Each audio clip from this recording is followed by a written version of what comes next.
Hello everyone, welcome to my Call of Duty World War II Veteran Difficulty walkthrough.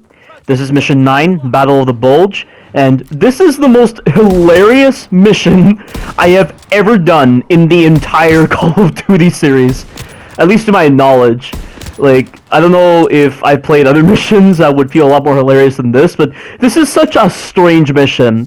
Like, I just did Mission 8, and Mission 8 was complete garbage because of that final sequence where you have to take out that tank, and the rigid designs put in place, the other poor designs put in place with that stupid section, they really brought down the quality of that mission, making it the worst mission ever, and I thought it was going to be the same case with the later missions, but this one, it's such a strange one with me because this is the famous Battle of the Bulge. This mission even titles itself Battle of the Bulge, making it seem like we're going to get into these very big combat encounters that are going to drag on unnecessarily, and the enemies will be prioritizing me over every single one of my AI companions who are actually pushing them, or I'd have to push a lot of these arbitrary checkpoints that would just allow my allies to push forward, which is stupid. But it turns out, for this mission, just completely contradictory to the very nature of its title, you can spend 90% of this mission laying on your belly behind cover, letting the battles go on without any kind of interference on your part, and you're pretty much treated to what feels like a cinematic mission where you're just sitting back and enjoying the show of this famous battle. I mean, there are some moments where you have to engage in some player agency, like this section right here, even though this is the strangest vehicle section of the game, because I don't feel like I'm doing anything to these planes. I feel like my allies are doing all the work, and my bullets, I mean, you have to lead your bullets in order to hit these enemies, but I just feel like with the way the sequence is implemented, you spend more time feeling like you're not really doing much than you are actually participating in this battle. And you don't take a lot of damage, thankfully, because that's the whole point of a vehicle section. Like, any kind of vehicle section in a Call of Duty game, you should never take so much damage, because that's the point of a vehicle section. The vehicle section is meant to be this distraction in order to diversify the gameplay, but not in a way that's stupid or unpolished or anything like that. And that's what you're getting in this vehicle sequence right now. And you can see on the top right, there are a certain number of these German planes that we have to take out, and there are two waves that you have to deal with. And these planes control very oddly, and there's this whole system where you have the ability to get behind the plane and hold L2 when it gives you the prompt in order to lock onto them, but it's not implemented that well, and I feel like it causes the enemies to be a lot more evasive. Like, when you're holding L2, the enemies seem to do these preset animations that allow them to be very speedy and very evasive, and you just cannot turn that well. I mean, look at this right here.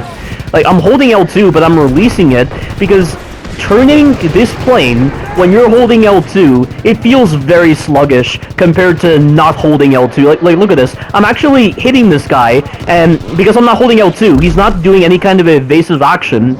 So what is the whole point of implementing this kind of mechanic when it's just going to cause the gameplay to be a little bit longer than usual? Like, there are just some really odd choices for this mission, but I don't know whether to like it because of that, or to dislike it because of that. Because I'm sure any other testosterone-fueled 9-year-old would feel like this mission is a drag, and you spend more time not doing anything, but I like the fact that I'm doing this, especially after the shit that was Mission 8, because Mission 8 was so bad with its implementation of certain designs and certain mechanics, and it completely ruined Turner's Sacrifice, and that right there just makes Mission 8 a terrible mission, and it's probably the worst mission ever, unless some later mission one-ups that in its stupidity. But, like I said before, this mission is just too hilarious. I've never really played a Call of Duty mission where I feel like I'm a spectator. It's crazy. And it just makes sense. I mean, I'm a soldier on the battleground. I'm not some Superman or anything. I'm just a soldier. Why the heck should my own interference somehow have any effect on the progression of a battle? That just makes a lot of sense. But it's just, with this game and with the other Call of Duty games, they often try to make it seem like you're this special person who has to do all these special actions in order to actually allow the game to progress. But with this mission, they're just taking a very laid-back approach. And it's just too hilarious. And I was not expecting it from a developer like Sledgehammer Games. But I'm not gonna look a gift horse in the mouth or anything. I'm just going to be very neutral on my stance towards this mission. I'm not going to like this mission too much. I'm not going to hate this mission too much. I don't know what I'm feeling right now. But I just have 2 more planes to deal with, and then we're going to transition back as playing as Daniels. And I actually died on this recording because there's a section where you play as Daniels and you're supposed to snipe these guys at that Panzerschreck, and I somehow died. And I think it was because one of the Panzerschreck guys managed to shoot me, like he prioritized me over the other things that were happening. And he got a lucky shot out and it hit me and I died because the Panzerschrecks will kill you in 1 hit on this game when you're on this difficulty.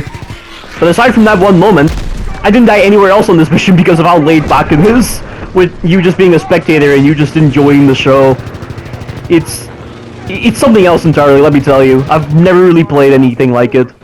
But we're back as Daniels, and now what we have to do is defend the front lines, or in my case, I'm just going to sit behind cover and let my team actually do what they're supposed to do, which is being good at supporting each other and actually supporting me. Let the AI pull their weight for once. If they're going to be laid back, nonchalant, or lackadaisical in their implementation with actually defending you, then I don't want any part of it. They don't deserve my support at all. I'm just going to let them do their thing. And this is the part where I died, and there's going to be a transition. And what I do is I go towards this tree right over here, and then I go kind of far back right here, so that I'm less likely to be shot by these Panzerschreck guys and also the other guys that are rushing. And by pressing the touchpad, you're able to see where the targets are, and that's something I forgot to mention. If you're wanting to track down a specific target or find where an objective is, or just identify where all these other enemies you're supposed to eliminate are, press the touchpad and you'll see where they are. It's nice that this Call of Duty game has that kind of feedback to allow you to understand when you need to kill enemies, when you need to defend, when you need to wait for a sequence to play out correctly.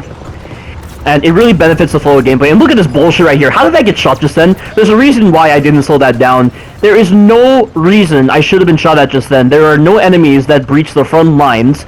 They were all just back there, and yet they somehow shot me through the geometry. Welcome to Call of Duty, where that kind of shit happens on a daily basis. And here's an opportunity for a heroic action, but there's apparently 2 heroic actions in this mission. But why bother putting in heroic actions if you're barely going to get the chance to even utilize any of your special abilities? That to me makes 0 sense to me. But right here, this is supposed to be this epic moment where you're supposed to make this last stand against the Germans, but once again, I'm just taking a very laid-back approach, and I've just spit out this whole entire sequence. And now all you have to do is use the airstrike mechanic in order to destroy these enemy tanks, and you don't even have to land the smokes anywhere near these tanks. As long as you throw them right near the tanks at about like 80 meters away, you should be able to hit these tanks easily. I mean, right here, this airstrike doesn't detect because I think it's very far away from the other tanks. Like, you'll notice they're at least 100 meters away from the smoke, so I don't think that range is enough in order to allow the airstrike to hit these tanks. And this right here is really cool. I managed to get both of these tanks with one airstrike, which I only thought was possible with one tank, but you can get multiple tanks in one airstrike. That's really cool. And now we have just this final part right here, which is really the only part of this mission where you're in actual danger, and it actually demands a lot from you, where you're going to be using your pistol in an on-rail section to one-shot kill 4 of the Germans. And then once these Germans are dead, that will be the end of this mission. I mean, is there really anything else for me to say? I don't even think this mission deserves any kind of difficulty selection. It's going to be the exact same experience regardless of what difficulty you play on. But anyway, just shoot the Germans in this order right here, and that is the end of this mission. Stay tuned for the future missions. Thank you all for watching, and you take care now. Turner.